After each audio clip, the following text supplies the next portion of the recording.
Manisa শহরের যে ইতিহাস, ঐতিহাসিক জায়গাগুলো, বিশেষ করে গ্রিক থেকে উসমানীয় সাম্রাজ্য পর্যন্ত, এগুলো হচ্ছে আমরা একদম ওসমানীয় সাম্রাজ্যের যে জায়গায় ওইখানে চলে আসছি।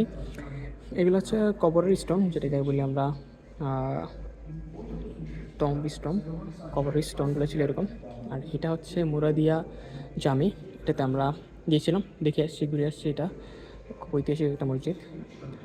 এইটা হচ্ছে গুলগুন হাতুন হামামি।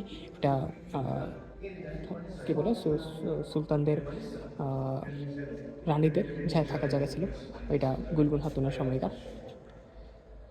এইটা একটা আহ, শাহজাদার তুবাসি, একটা শাহজাদার মাজার আর কি এটাতে। এটা তো আমি কিছুদিন আগে গিয়েছিলাম। কিছুদিন আগে একটা জায়গায় আমরা কাবাব খেতে গিয়েছিলাম। তো দেখেছিলাম আমি একটা ভিডিওতে, ওই এটার পাশে এখানে গিয়েছিলাম আমরা। আর এটা হচ্ছে এই মানিসা যে মানিসা ছিল, মানিসার ইতিহাস হচ্ছে সুলতানদের শাহজাদারা এসে এখানে বসবাস করতো, রানীরা এসে থাকতো। তো তখন সুলতান হাফসা হাফসা সুলতান যখন আসছিল, তখন হাফসা সুলতান অসুস্থ হয়ে গেছিলো। তাকে সুস্থ করার জন্য মার্কেজ এফিন্দি একজন ডক্টর ছিল। সে ডক্টর তাকে অনেকটা সুস্থ করেছে। তো তার নামে একটা হসপিটাল বানানো হয়েছিল সেই তখনকার সময়। এটা হচ্ছে সেই হসপিটালটা, নাম হচ্ছে হাফসা সুলতান হসপিটাল, এরকম আর কি। হাফসা সুলতান হাস্তানি।